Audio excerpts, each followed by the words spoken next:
Setelah sampai di camp, bapak ini langsung mandi.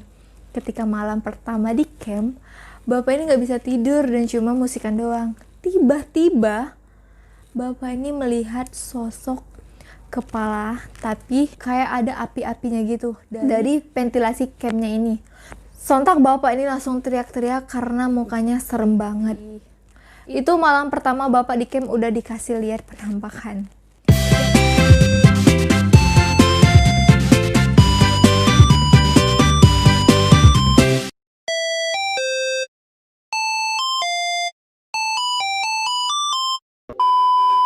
Halo, assalamualaikum warahmatullahi wabarakatuh. Hai cece semua, kembali lagi dengan saya Deva Ulfa.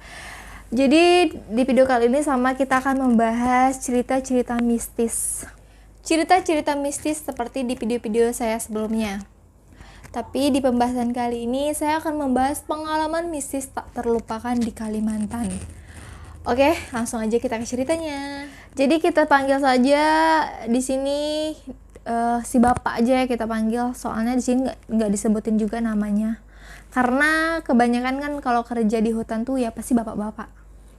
Akhir tahun 2015 bapak ini merantau ke Kalimantan Tengah, tepatnya di Muara Tewe. Ini benar-benar di tengah hutan jauh dari pemukiman.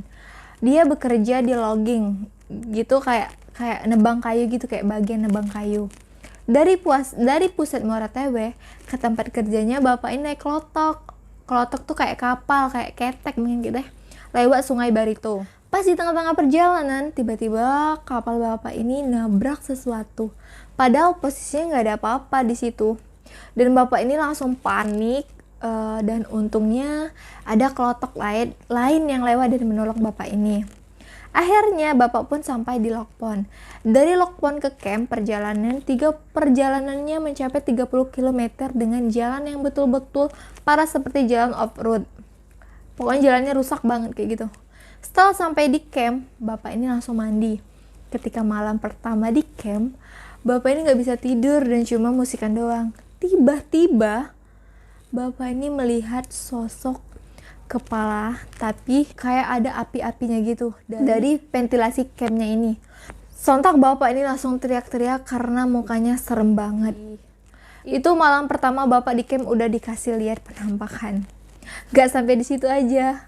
Saat mulai mendekati akhir-akhir tahun, ada yang namanya pembukaan lahan baru dan penanaman pohon-pohon baru.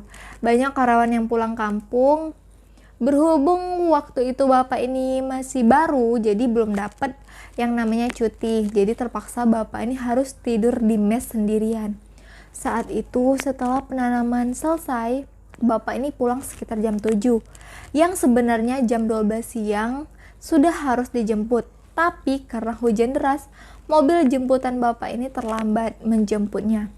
Sesampainya di mes, bapak ini pun langsung mandi dan tidur. Pintu kamar mandinya itu kayak kebuka gitu, gak ada atapnya. Jadi belakangnya itu hutan-hutan. Tiba-tiba ada cewek ketawa nih.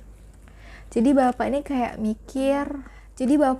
mikir, kan tetangga mesnya tuh lagi pulang kampung semua. Jadi ini suara siapa? Suara cewek ketawa ini, kata bapak itu dalam hatinya.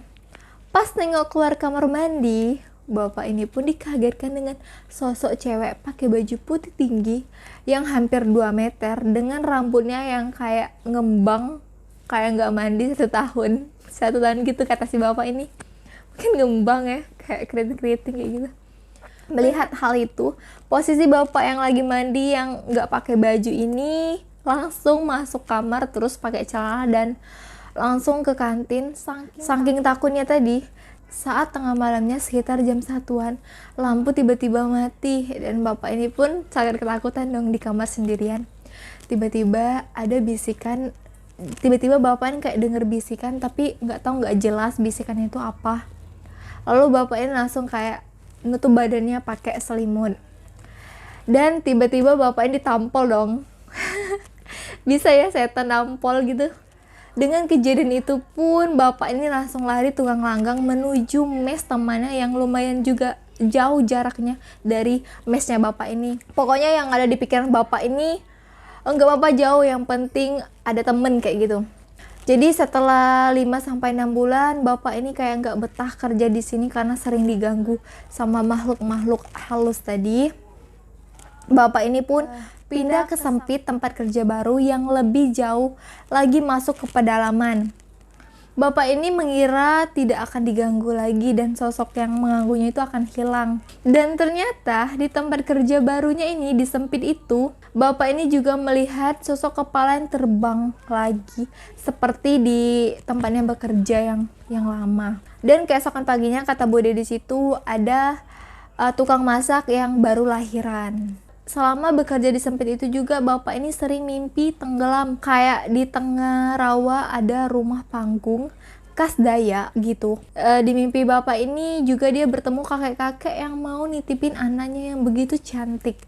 Saat bapak ini tanyain ke orang asli pedalaman ini, katanya disuruh ruwet biar gak kejadian beneran. Setelah banyak kejadian, bapak ini bercerita kepada orang tuanya. Lalu orang tuanya pun nyuruh bapak ini untuk balik aja ke Jawa biar nggak terjadi hal-hal yang tak diinginkan. Jadi itulah cerita si bapak tadi yang udah kerja di tempat pertama diganggu, terus pindah ke tempat kedua juga masih aja diganggu juga. Mungkin bapak ini ada salah atau apa makhluk-makhluk halus itu menyukai bapak ini, karena di sini nggak dijelasin juga kenapa dia diganggu. Tapi cerita ini pun masih seperti cerita mistis-mistis yang lainnya, masih belum tahu kebenarannya ini nyata atau tidak. Oke, sampai situ aja. Wassalamualaikum warahmatullahi wabarakatuh. Bye bye.